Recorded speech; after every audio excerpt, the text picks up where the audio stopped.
देखिए, तो हम मैकेनिक्स पढ़ रहे थे, तो मैकेनिक्स का क्वेश्चन है, इसमें आपसे कह रहा है कि दो पार्टिकल है, ठीक है। दो पार्टिकल हैं, एक ऊपर से नीचे की ओर, एक नीचे से ऊपर की ओर प्रोजेक्ट किया जाता है, फेंका जाता है। कितनी वेलोसिटी से? UA और UB से। UA की वैल्यू है 200 मीटर पर सेकेंड और UB की वैल्यू है 50 मीटर पर सेकेंड। अच्छा, तो और ये दोनों जो है इनिशियली 90 मीटर अपार्ट है, मतलब कि एक दूसरे से 90 मीटर की दूरी पे है। अच्छा, ये लिखा भी है कि initially they were 90 meter apart, they collide in mid air and stick with each other. कह रहा है कि हवा में एक दूसरे से टकराते हैं और चिपक जाते हैं, ठीक है। तो कह रहा find the maximum height attend bye centre of mass of the particle. तो आपसे कह रहा है कि जब चिपक जाते तो सेंटर ऑफ मास इस कंप्लीट बॉडी का जो है वो कितनी मैक्सिमम हाइट तक जाती है, ये आपको पता करना है। अच्छा, देखिए क्वेश्चन क्या है, दो ऑब्जेक्ट हैं जिसको UA और UB से प्रोजेक्ट किया जा रहा है। इन दोनों का मास 1 kg और 2 kg है। Initially they were at 90 meter apart, वो कितने दूरी पे हैं? 90 मीटर की दूरी पे हैं। आपको पता है कि अगर कोई दो बॉडी होता है तो हमने बताया था कि MA into RA equals to MB into RB, मैंने बताया था आपको। तो यहाँ पे क्या है, ये हमने आपको पीछे दो बॉडी के लिए बताया था ना, R is directly proportional to 1/m, यानी कि दोनों के अगर दो ऑब्जेक्ट है उनके बीच का जो डिस्टेंस है उसके मास के इनवर्सली प्रोपोर्शनल होगा, ये हमने बताया है ना। तो यहाँ से क्या हो जाएगा, MR इक्वल्स टू कॉन्स्टेंट, ये इधर चला जाएगा तो MR इक्वल्स टू कॉन्स्टेंट होगा ना, that means M1R1 equals to M2R2। बताया था ये चीज़ हमने आपको, पीछे के लेक्चर देख लीजिएगा। तो यहाँ पे वही चीज़ है यहाँ पे। तो जब ये है तो ये हमें पता है कि दो बॉडी अगर एक दूसरे से R1 R2 डिस्टेंस पे हैं सेंटर ऑफ मास के रेस्पेक्ट में, तो ये हमारा हो जाता है, ठीक है। अच्छा, मास आपको 1 kg और 2 kg दे रखा है। जब 1 kg और 2 kg दे रखा है तो यहाँ देखिए ये क्या हो जाएगा, 1 into RA equals to 2 into RB। तो फ्रॉम हियर इक्वेशन निकला RA इक्वल्स टू 2RB, ये हो गया। अच्छा, अब यहाँ पे देखिए बेसिकली क्या है, ये आपसे कह रहा है कि इनिशियली 90 मीटर के डिस्टेंस पे है, यानी एक दूसरे से ये आपका इस तरीके से है कि इनके बीच का जो डिस्टेंस है वो कितना है, 90 मीटर है। जब ये आपका जब 90 मीटर है तो ये बेसिकली RA RB क्या होता है, हमने आपको बताया था कि अगर दो ऑब्जेक्ट है, ये A है और ये B है, इनका मास, ये सेंटर ऑफ मास मान लीजिए इस पॉइंट पे है, ठीक है। तो यहाँ से यहाँ ये RA हो जाता है और ये क्या हो जाता है, RB हो जाता है, बताया था हमने। तो वही चीज़ तो है यहाँ पे, RA RB क्या है, सेंटर ऑफ मास से ऑब्जेक्ट A का डिस्टेंस, सेंटर ऑफ मास जो एक्चुअल होना चाहिए इन दोनों को मिलाने पे जो कंप्लीट बॉडी बन रही है उसका जो सेंटर ऑफ मास होना चाहिए वहाँ से ये RB डिस्टेंस पे है। तो ये आपका आ गया, दैट मीन्स, और यहाँ पे क्या है, ये दोनों 90 मीटर अपार्ट, यानी यहाँ से यहाँ के बीच का डिस्टेंस कितना है, इसको बस क्या किया गया, इसको वर्टिकल, ये मतलब कि ऐसे इसको घुमा दिया गया है, ये वर्टिकल प्लेन में आ गया है। तो इनके बीच का डिस्टेंस RA और RB कितना है, 90 है। तो यहाँ पे लिखते हैं RA plus RB equals to 90 और RA इक्वल्स टू क्या है, 2RB है, plus RB equals to 90, 3RB equals to 90, RB equals to 30। तो RB equals 30, that means RA की वैल्यू कितनी हो जाएगी, 60। वीडियो में आ रहा है इतना, ठीक है। तो RA RB आ गया, यानी कि ये जो यहाँ पे कहीं अगर इन दोनों बॉडी का यहाँ पे कहीं अगर सेंटर ऑफ मास हमने मान लिया, ठीक है, तो ये जो है आर ए क्या है आपका ऑब्जेक्ट ए, जो फर्स्ट ऑब्जेक्ट है, इससे 60 मीटर के डिस्टेंस पे इतना है, और ये जो सेंटर ऑफ मास है second object R B distance जो ये वाला, इसके बीच का डिस्टेंस कितना है 30 मीटर। इतना समझ में आ गया। चलिए, तो अब यहाँ पे ये चीज़ हो गया, ये तो हमें समझ में आ गया। जब ये टू ऑब्जेक्ट मिलके एक कंप्लीट बॉडी बना रहा है तो उस केस में सेंटर ऑफ मास यहाँ होगा फर्स्ट ऑब्जेक्ट से R A distance, that means 60 centimeter के ऊपर होगा, और यहाँ से 30 मीटर डाउन यहाँ पे होगा।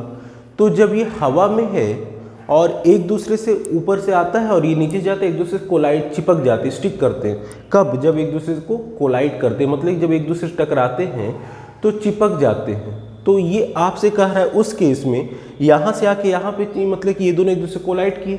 उसके बाद कह रहा है कि ये जो देखिए यू ए की वेलोसिटी ज़्यादा है, यू ए की कम है, हालांकि मास जो है इसका ज़्यादा है। ठीक है, अच्छा अब यहाँ पे क्या हो रहा है, ये सेंटर ऑफ मास कुछ अपनी जब टकराएगा उसके बाद ऐसा थोड़े कि नीचे ही गिरे, हो सकता है कुछ ऊपर भी जाए।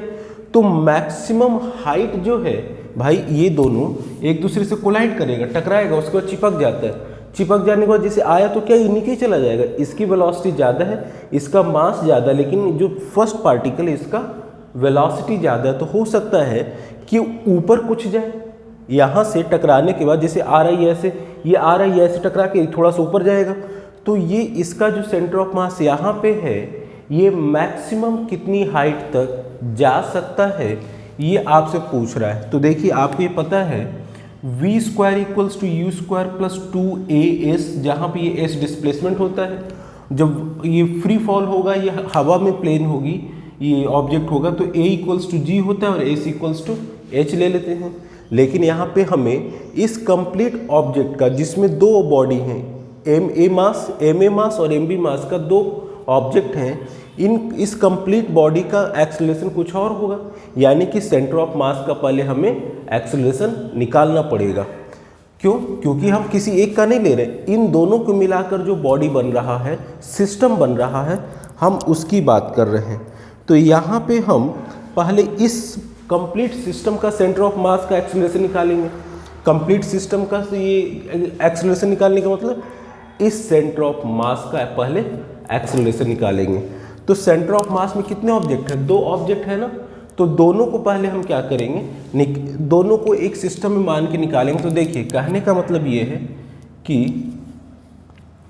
एक्सेलरेशन ऑफ सेंटर ऑफ मास वो क्या हो जाएगा, मैंने आपको पढ़ाया है m1a1 प्लस m2a2, पीछे के लेक्चर्स देख लीजिएगा, उसमें सारे मैंने थ्योरी करवा रखे हैं।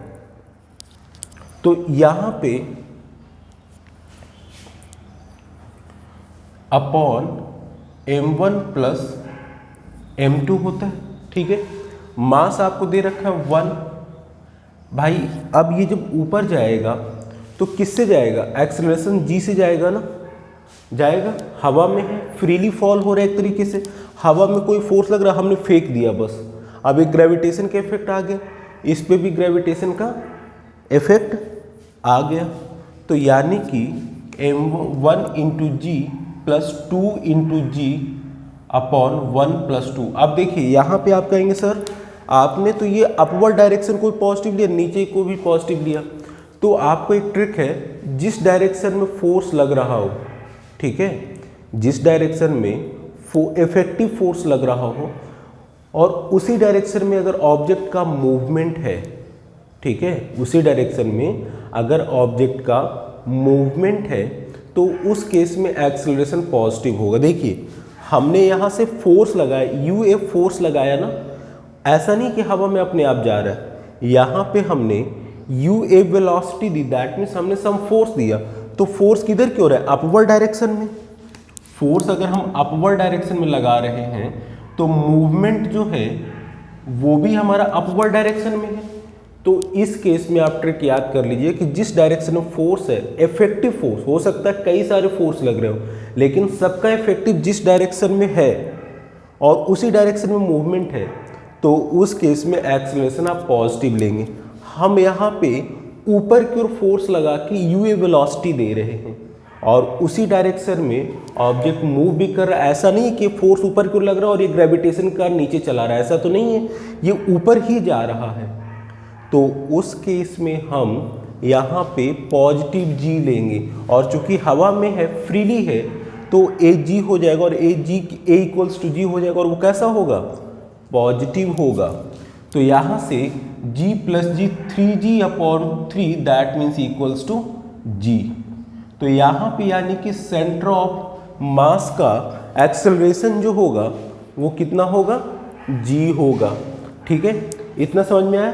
अब यहाँ पे देखिए, जब ये आपका g हो गया तो यहाँ पे लिख लेते हैं acceleration of center of mass equals to g that means 10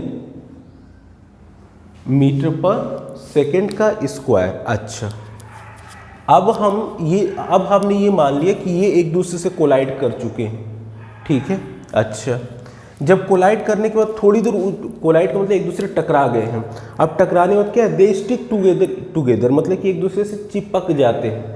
जब ये चिपक जाएंगे उसके बाद ऊपर ही तो जाएंगे, क्योंकि पहले वाली की वेलोसिटी ज़्यादा है, तो ऊपर कितने ऊपर जाएंगे, जितना भी जाए एक मैक्सिमम हाइट पे जाके उसकी फाइनल वेलोसिटी क्या हो जाएगी, 0 हो जाएगी।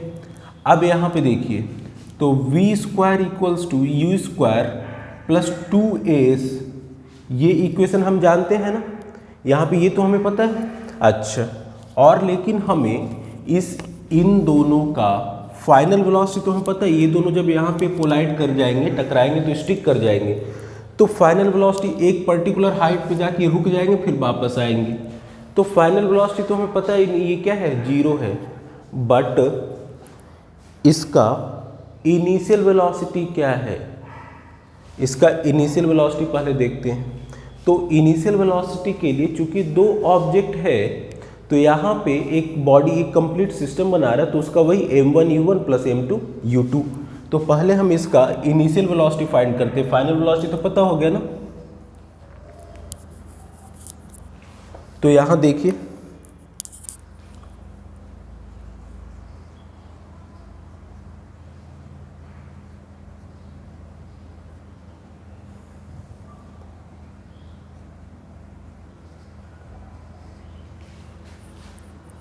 अब यहाँ देखिए m1u1, आपको 1 इंटू u1 की वेलोसिटी कितनी है, 200, प्लस m2 की वैल्यू कितनी है, 2 into 50 upon m1 plus m2 that means 1 plus 2।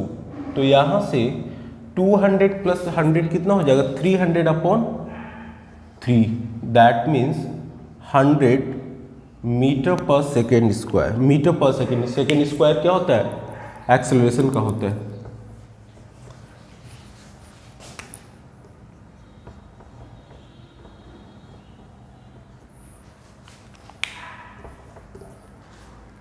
अब यहाँ देखिए ये चीज़ें आ गई।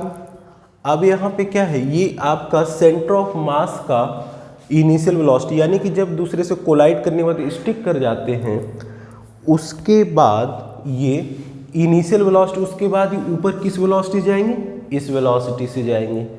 तो कितना जाएंगे, हमने मान लिया h हाइट ऊपर जा रहे हैं, एक किसी पर्टिकुलर हाइट पे जाने के बाद इनकी वेलोसिटी क्या हो जाएगी, 0 हो जाएगी।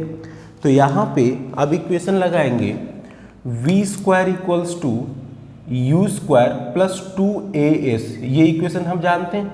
अब इसमें मॉडिफिकेशन करेंगे, जब ऊपर एक पर्टिकुलर हाइट पे जाके ये रुक जाएगा फिर नीचे आएगा, दैट मीन्स फाइनल वेलोसिटी क्या हो जाएगा, 0।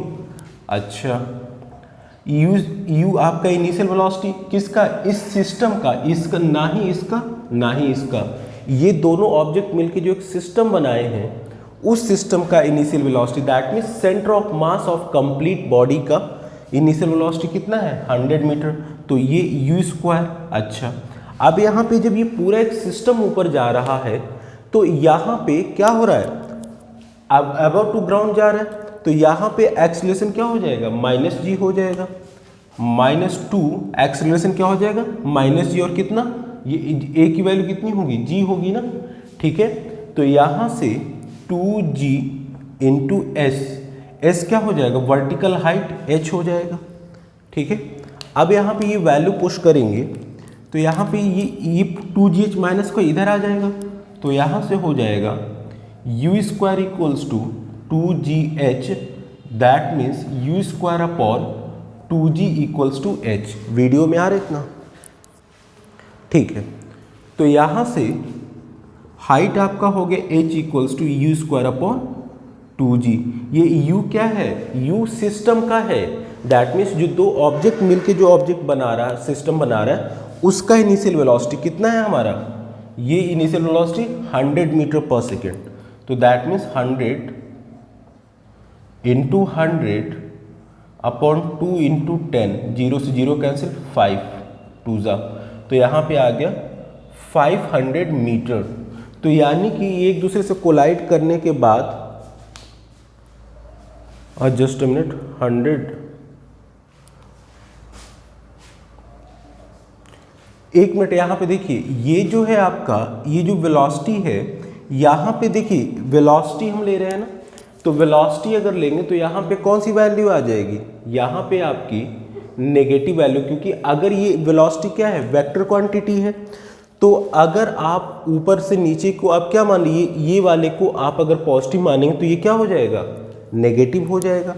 तो यहाँ पे ये हो जाएगा आपका m1 माइनस u2, ये हो जाएगा, दैट मीन्स 200 माइनस 100 कितना हो जाएगा, 100 अपॉन 3, ठीक है।